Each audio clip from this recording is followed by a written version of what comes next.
this Acer Swift 3 ay mas mura pa sa mga consumers or sa mga Aspire laptop.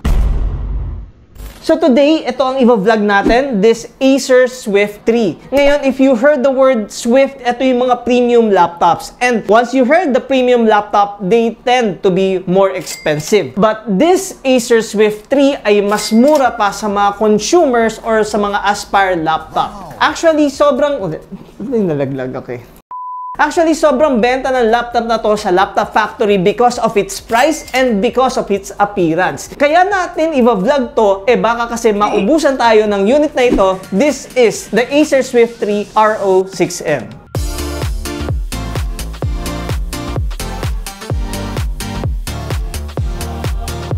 Okay, so what's inside the box? By the way, this laptop comes with a Microsoft Office. May kita nyo pa lang dyan sa box. Printed materials. And then we also have the charger, which is 19 volts, 3.42 ampere with 65 watts. The unit. And by the way, this laptop comes with an Acer backpack. And congratulations nga pala dun sa nanalo ng Asus ROG Ally Lamp. Ang question natin on the last video kung anong place si Asus. Baka magulat kayo. Sorry, it's not number 1. They are actually on the 3rd place. Kasi ang dami sumagot ng first. This is by means of rankings kung sino yung pinakamaraming nabebentang laptop. So, Asus is on 3rd. So, please stay until the end of the video kasi mamimigay naman ulit tayo ng another giveaway, which is this jacket. And then, the question will be at the end of this video. Now, let's proceed with the appearance of this Acer Swift 3. Okay, it's color silver, pero may tawag ba sa silver niya? Atomic silver, silver surfer, pure silver. Meron kasing uni-silver di ba? It's silver from everything. And ayun, yung precision cut dito sa kanyang gilid. Actually, Swift series comes with 3 models. One is the Swift 3, Swift 5, and Swift 7. Ngayon, ang Swift 7, ito yung talaga yung mga pinakamamahalin na mga Swift. They tend to have more power and mas elegant or mas premium look. Kaya nga, this Swift 3, it is still a premium grade, pero hindi ganon kamahalan. Actually, mas mura pa to compared sa mga ibang consumer laptops or yung mga ibang Aspire na laptops. About the ports of this unit, on this side, we got 3.5 audio combo jack and a USB port, a light indicator, and a Kensington lock. Tama ba? Kensington o Kingston? Kensington. Kensington, okay. On the other side, we have here yung saksakan ng kanyang charger and a USB Type-C, an HDMI, and another USB Type-A. So, wala siyang SD card. By the way, this laptop, no, every time that you're gonna open the lid, aangat to. Yeah, it's an ergo lift. And speaking of ergo lift, this only rotates up to 130 degrees. And about the dimension of this unit, the width is 12.75 inch, the depth is 8.5 inch, and the height is 0.6 inch. Okay, it's actually not bad. Hindi siya ganun kakapalan, no? Ideal sa mga Swift talaga is a 14 inch or sometimes it is a 13 inch, but never it could be 15 inch and above. Of course, Swift laptop tends to be dapat more portable and mas madaling bitbitin. Of course, pag mga laptop na mas mabibigat, yung mga 15.6, mas mahirap sila bitbitin. Kaya nga, this laptop, itong mga Swift, they are really designed for on the go. And speaking about the weight of this unit, this is only 1.2 kilograms. And including with the charger, this is 1.5 kilograms. So this is a 14-inch laptop. Do not expect a numeric keypad on this laptop. And it comes with a white backlit keyboard. Ang tracking pad niya is medyo okay naman, hindi maliit. And it comes with a fingerprint sensor. And there's also a sticker of a Ryzen 5 here. Now, let's go deep about the specification of this RO6N.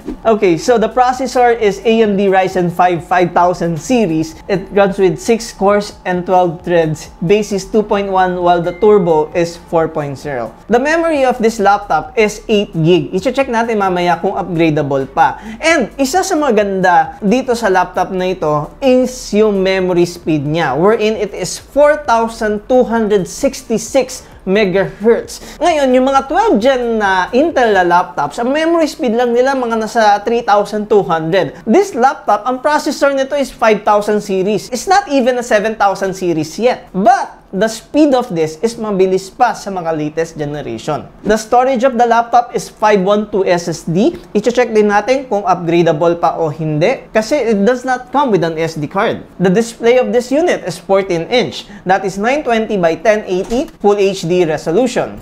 Okay, camera test of this RO6N. Isa rin sa maganda dito sa unit na ito is yung kanyang camera. Kasi may mga ibang laptop na kailangan pa talaga bumili ng mga webcam para magkaroon ng magandang video camera quality. Ngayon, ito naman is, based on my experience, is above average. Okay, and what you're hearing right now is the audio quality coming from this unit. The laptop is Windows 11 Home. Ba't kailangan kong sabihin yun? Alam na nila lahat yun. Thank you sa technician and open ang chassis. Pero ayun, definitely this is actually aluminum kasi unang-una nahirapan yung technician namin i-open ang chassis and wala na siyang warranty. Nasira yung sticker. Kaya nga that's why guys, wag kayo mag-open ang chassis nyo. Bala nyo baka masira yung sticker or whatsoever. Wag mong subukan. Kaya nga if magpapa-upgrade kayo, dapat sa mga authorized service center or sa amin. Sa amin, no? Sa amin nga nasira yung sticker.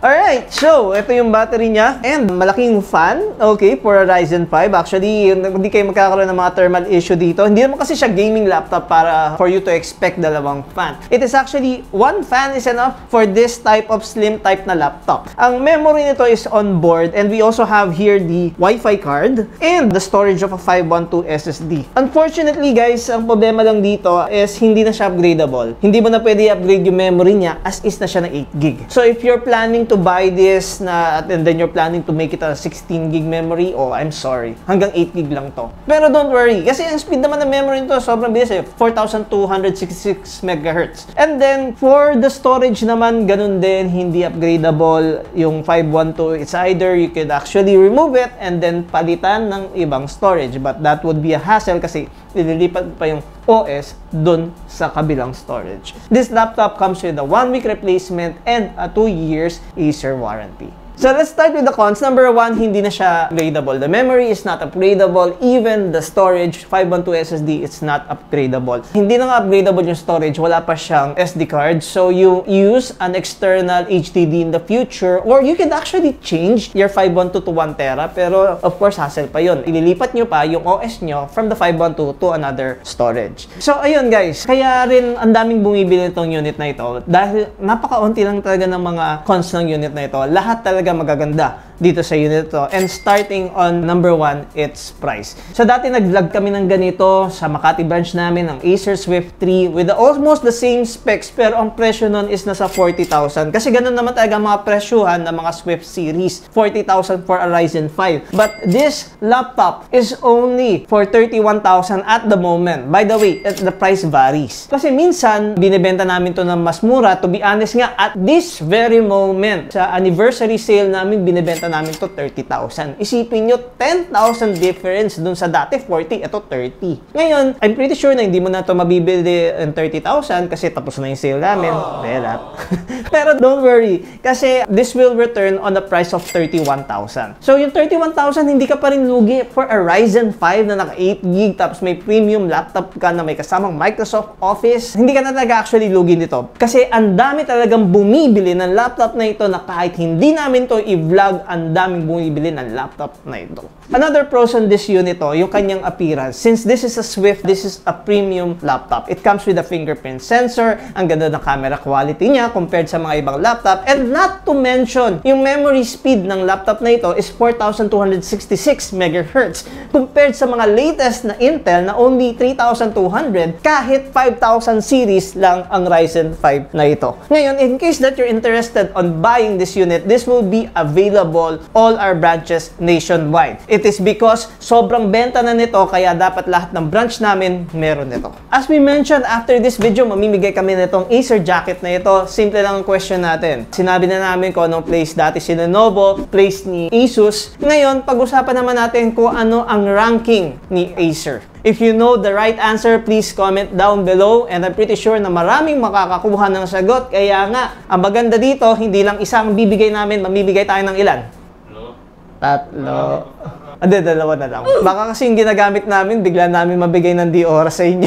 Baka wala na kami magamit sa vlog. So, mamimigay kami ng dalawang Acer jacket. Actually, ang ganda ng jacket na ito compared to sa Predator. Mas bet ko tong jacket na to para varsity, no? I hope nakatulong tong video na ito sa inyo and we really thankful to our subscribers. Maraming salamat for continue supporting, watching, and like and subscribing to our page. Then again, this is Tito Dustin. See you on the next video. Have a good day. Bye-bye. Bibiro pa yung jacket eh.